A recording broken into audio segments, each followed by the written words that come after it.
কিয় এনেকৈ মৰমবোৰ অভিমানী হৈ যায়?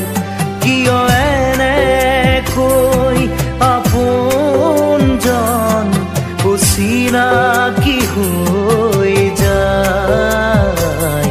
কিয় এনেকৈ জীৱন হেৰাই? কিয় এনেকৈ জীৱন হেৰাই?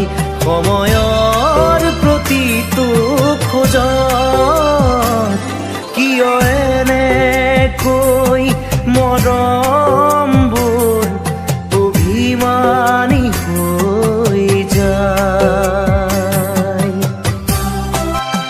লিহিৰি আঙুলিৰ পৰশ মধুৰ আপোন বুকুৰ উশাহ গধুৰ ভগা প্ৰেমৰ মৃতদেহ বুকুৰ চিতাত জ্বলে নিতে। কিয় এনেকৈ মৰমবোৰ অভিমানী হৈ যায়?